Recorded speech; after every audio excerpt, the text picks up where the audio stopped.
Hello everyone. In today's video I'll be explaining to you how you can preview a client invoice, and how you can hide all of the charges in the client invoice itself.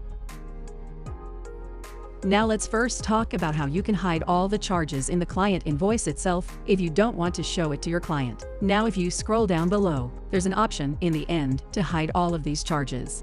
If you click on this toggle button, it will automatically hide all of the charges in this client invoice itself that will be shown in the preview of the client invoice.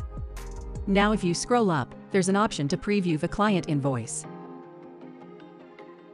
Click on Preview, and as you can see it will show the client invoice, and also if you have clicked on that toggle button, the prices are not shown over here.